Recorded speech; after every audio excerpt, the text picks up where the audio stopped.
नमस्कार विद्यार्थियों, मैं डॉक्टर तेज शर्मा, सहायक आचार्य इतिहास, राजकीय महाविद्यालय खैरतल।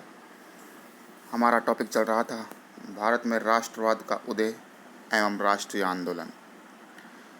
राष्ट्रवाद के उदय के कारणों के बारे में हम इससे पहले वाली क्लास में चर्चा कर चुके हैं। फिर भी एक बार हम थोड़ा सा रिकेप कर लेते हैं इसको कि क्या कारण रहे हैं भारत में राष्ट्रवाद के। तो नंबर 1, अंग्रेजी राज का प्रभाव। नंबर 2, प्रशासनिक एकता की स्थापना, संचार के साधनों का विकास, आधुनिक शिक्षा का प्रचलन, समाचार पत्रों का योगदान,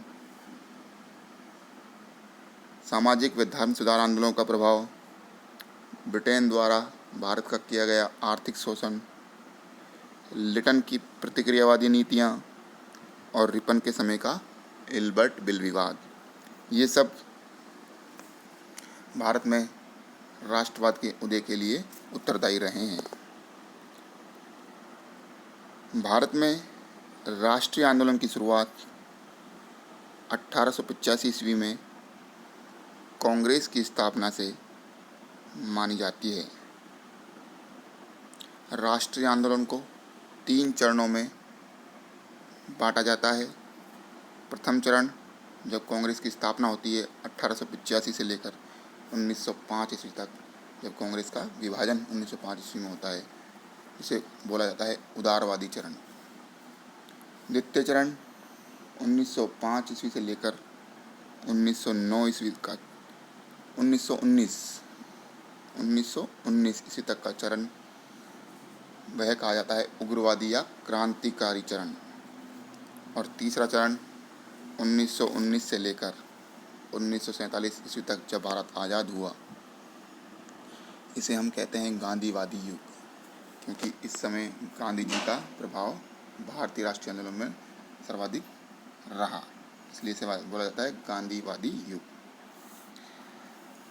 अब आते हैं हम कांग्रेस की स्थापना। कांग्रेस की स्थापना से संबंधित जो मत हैं, इसमें प्रमुख है सेफ्टी वॉल्व का सिद्धांत, अर्थात सुरक्षा कपाट का सिद्धांत। जिस प्रकार कुकर में सीटी उसकी सुरक्षा का कार्य करती है, उसी प्रकार भारतीय जनमानस में जो असंतोष बढ़ रहा था, उसकी सुरक्षा के लिए एक अंग्रेजी आईसीएस अधिकारी के द्वारा कांग्रेस की स्थापना की गई, जिससे कि ब्रिटेन की सुरक्षा की जा सके, इसलिए ऐसा माना जाता है। 1885 ईस्वी में भारतीय राष्ट्रीय मंच पर एक संस्था बनाई गई, जिसे कांग्रेस नाम दिया गया। परवर्ती काल में कांग्रेस संस्था मात्र न रहकर राष्ट्रीय आंदोलन का पर्याय बन गई थी, किंतु इसकी स्थापना के संदर्भ में कुछ विवादों ने भी जन्म लिया। कांग्रेस स्थापना से जुड़ा सर्वप्रचलित और जटिल विवाद सेफ्टी वॉल्व के नाम से जाना जाता है। स्पष्ट है कि सेफ्टी वॉल्व वह युक्ति होती है जो किसी तंत्र से जुड़कर उस पर पड़ने वाले दबावों को मुक्त कर देती है। कांग्रेस के संदर्भ में यह इसलिए कहा गया क्योंकि जनता के असंतोष व अंग्रेजी सरकार के बीच कांग्रेस की स्थापना इस हेतु की गई, अर्थात इस सिद्धांत के अनुसार कांग्रेस की स्थापना का उद्देश्य अंग्रेजों को भारतीय संतोष से बचाना था। इस सिद्धांत के मुख्य प्रणेता लाला लाजपत राय थे।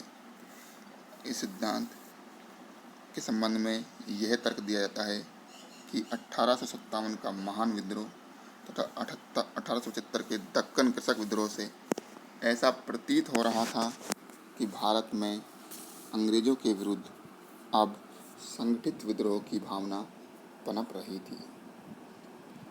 कांग्रेस का संस्थापक एक अंग्रेज था और साथ ही वह सिविल सेवक भी था। कांग्रेस अध्यक्ष व्योमेश चंद्र बनर्जी का सार्वजनिक बयान की कांग्रेस की स्थापना वायसराय डफरिन के निर्देशन में ही की गई है, किंतु यदि तार्किक दृष्टि से विवेचना की जाए तो सेफ्टी वॉल्व सिद्धांत उचित प्रतीत नहीं होता है। इसे निम्न आधारों पर परखा जा सकता है। 19वीं सदी के आरंभ से ही शिक्षित मध्यम वर्ग राजनीतिक रूप से जागरूक होने लगा था तथा अपनी मांगों को अंग्रेजी सरकार तक व जनता तक पहुंचाने के लिए संस्थाओं का निर्माण करने लगा था। कांग्रेस की स्थापना किसी शून्य में न होकर भारत में हो रही राजनीतिक संस्थाओं का विकसित चरण ही माना जाना चाहिए, क्योंकि इससे पहले भी संस्थाओं की स्थापना हो रही थी। 1838 ईस्वी में लैंड होल्डर सोसाइटी की स्थापना के बाद संस्था निर्माण का दौर आरंभ हुआ और इसी क्रम में 1876 ईस्वी में इंडियन एसोसिएशन की स्थापना ने एक बेहद राष्ट्रीय मंच की स्वाभाविक परिस्थितियां उत्पन्न कर दी थी। कांग्रेस की आरंभिक मांगें भी राष्ट्रवादी लक्ष्यों से परिपूर्ण थी और इसमें राजनीतिक, आर्थिक व प्रशासनिक सभी मांगें शामिल थी। उनकी उदारवादिता के आधार पर यह आरोप उचित प्रतीत नहीं होता है, क्योंकि प्रारंभ में ही वे उग्र मांगों को रखते तो सरकार संस्था को कुचल सकती थी। ए.ओ. ह्यूम एक मानववादी विचारधारा से ओतप्रोत व्यक्ति थे, जिनका प्रमाण उनके कई वक्तव्यों से मिल जाता है। उन्होंने भारतीयों को अपनी मांगें रखने के लिए स्पष्ट रूप से एकजुट होने को कहा। इन तथ्यों से स्पष्ट हो जाता है कि कांग्रेस की स्थापना सामाजिक धार्मिक सुधार आंदोलनों या पुनर्जागरण से उत्पन्न जागरूक विचारों का परिणाम थी। तो कांग्रेस को एक दीर्घकालीन राजनीति के रूप में देखा जाना चाहिए, और यदि ह्यूम को अंग्रेजों ने सेफ्टी वॉल बनाया जो कहा जाता है, तो राष्ट्रवादियों ने उन्हें त्वरित चालक के रूप में स्वीकारा, यह भी माना जा सकता है। तो हम कह सकते हैं कि कांग्रेस की स्थापना एक सेफ्टी वॉल्व के रूप में नहीं, बल्कि भारतीय राष्ट्रीय आंदोलन में अपनी महान भूमिका के लिए की गई थी, और जो बाद के चरणों में प्रदर्शित भी होती है। तो ये था कांग्रेस की स्थापना से संबंधित तथ्य। आज के लिए इतना ही। धन्यवाद विद्यार्थी।